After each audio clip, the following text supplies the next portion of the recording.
The latest UN report suggests that the cost of green transformation could cost global economies more than $1 trillion annually, yet there is no indication of how the large sum of finances can be raised, with pledges falling short of the agreed 2009 to 2012 target of $30 billion per year. Climate scientists warn that due to climate change, which is as a result of greenhouse gas emissions into the atmosphere, human survival is literally on the precipice.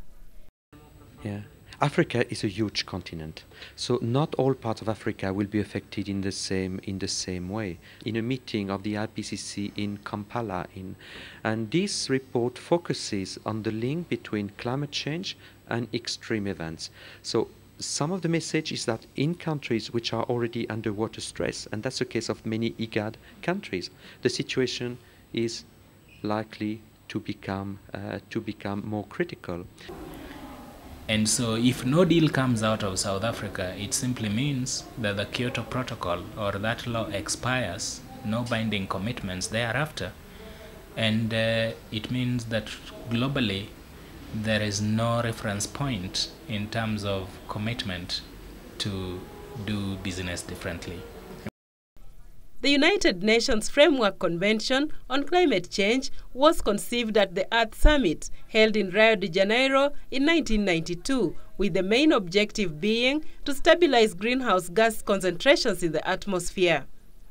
The Earth Summit then led to the December 1997 meeting in Kyoto, Japan. After intensive negotiations, the Kyoto Protocol was adopted with a clear mandate, and countries agreed to legally binding reductions in greenhouse gas emissions of an average of 6 to 8% below 1990 levels between the years 2008 and 2012.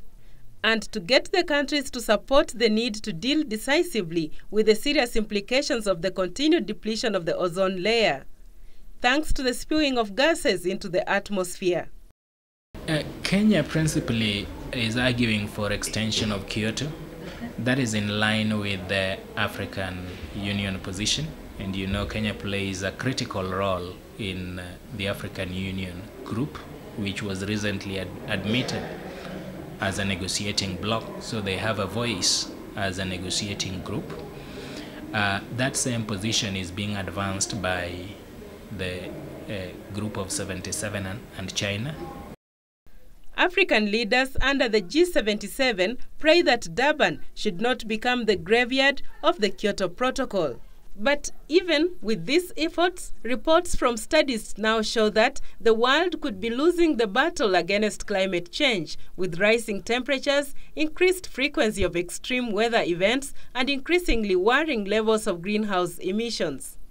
That climate change will make some of these phenomena more frequent and more intense. So therefore, it's very important that in Durban, progress is made to address climate change issue, and it is particularly critical for countries in this part of Africa. In 2005, when the first commitment period of the Kyoto Protocol for the reduction of greenhouse gases came into force, carbon emissions were estimated at 45 billion tons of carbon dioxide equivalents. Scientists now fear that this could rise to 56 billion tons by the year 2020. The Group of 77 and China understands that the Durban Conference is an important opportunity to find a viable agreement for a second commitment period for the Kyoto Protocol that has legally binding obligations for developed countries. Judith Akolo, The Sunday Interactive.